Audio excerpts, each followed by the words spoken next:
Mister, umirma ka na. Oh.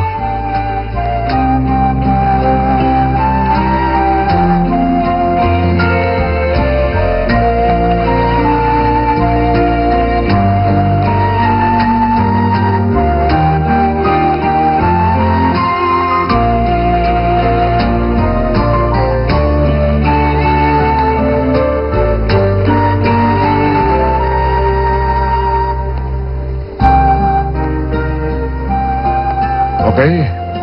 Bago ang procedure, i-ultrasound namin siya. Tsaka magdi-decide. Halina po kayo.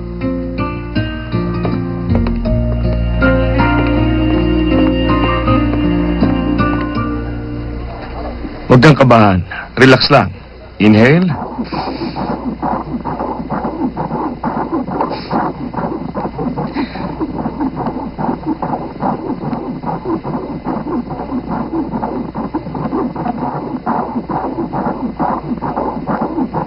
Ano po yun? Yan ang fetus. Tumitibok ang kanyang puso. May heartbeat na pala. Oo.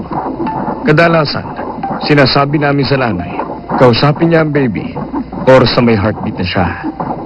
Sabi nga ng iba, sa stage na yan, makikilala niyo na ang boses niyo.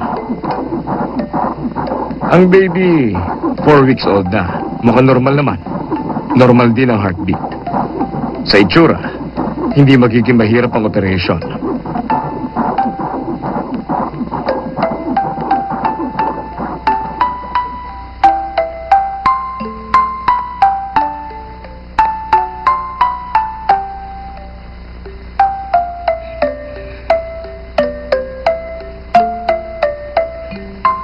O ano, nakapag-desisyon na kayo? Kung wala na kayong itatanong, magbibihis na tayo at magsisimula na.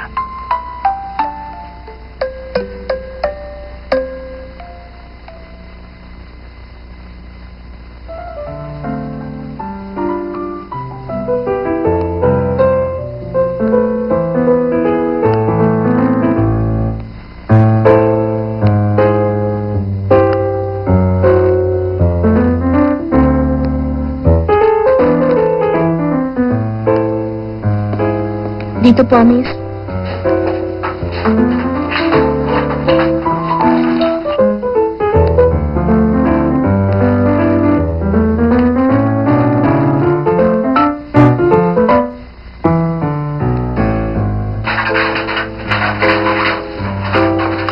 Huwag kang kabahan.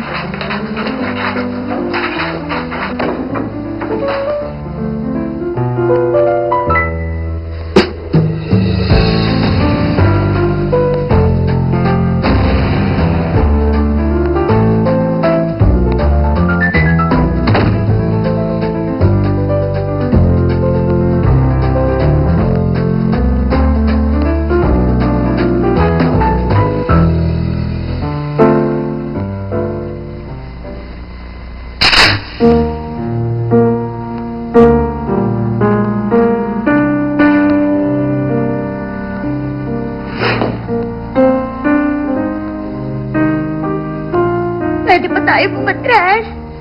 Hayaan mo nang silang ko ang bata, nagmamakaawa ako. Sabi mo lagi kang di makatulog at nasusuka.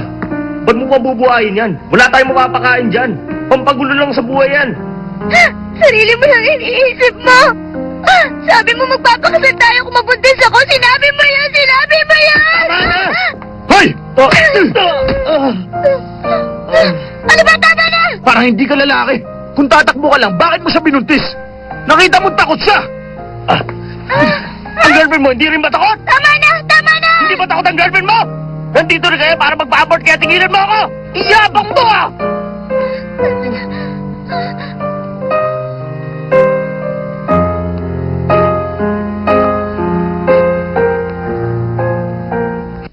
Punta pinigilan ko siyang tinarusahan!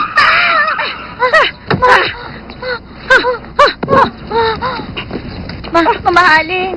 Ha?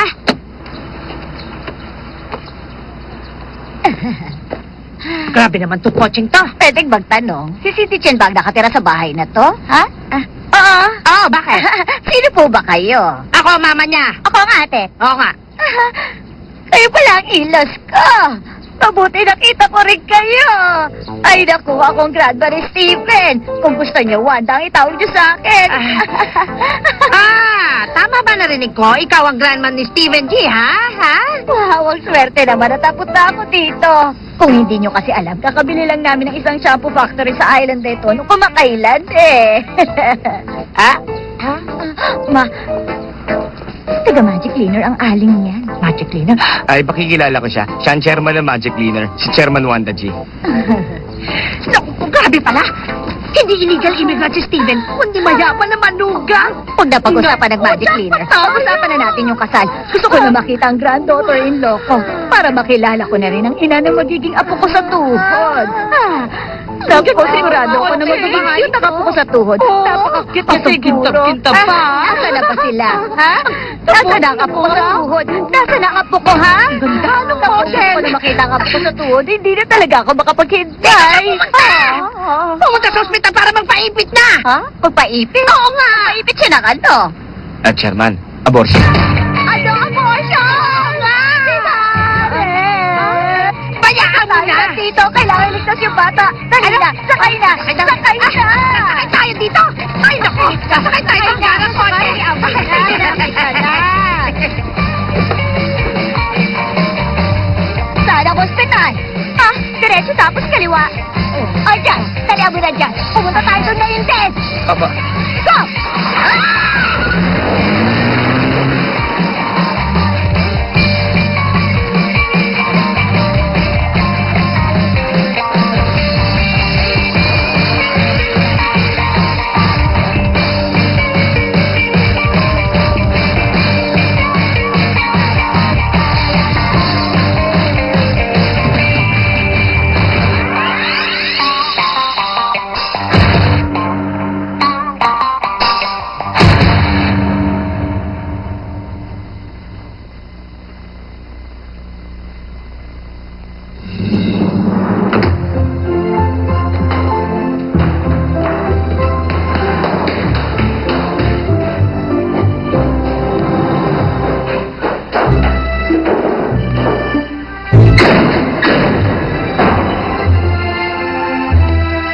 Sara ng problema.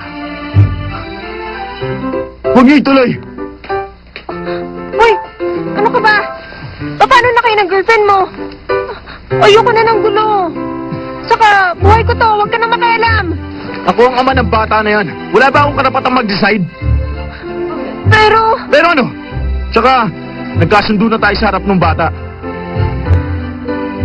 Ang gusto ko, makita ng bata ang mundo. Tara na. teka!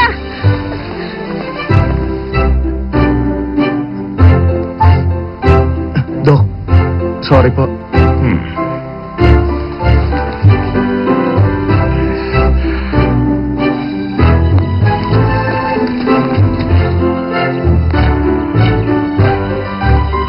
Mr. G! Sir, sorry. Bakit?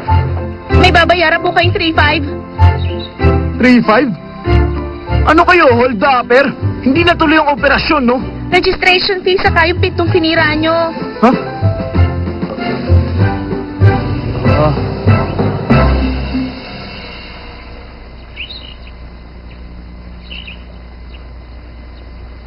Okay lang. Ako na lang. Pangako sa Paano kung naging lalaki yung bata? Siya na sana ang magiging 10th generation Grandma! successor ng Magic Cleaner Shampoo Company natin! Grandma! Tumugot ako dito sa Jambu Island bago sumikat ang Grandma! araw para maprotektahan ang successor natin! Kahit ano, ibibigay ko para makuha lang siya! Bakit ka naman Hello? pumayag na ipabot Hoy, yung Chow. bata? Si ate ito.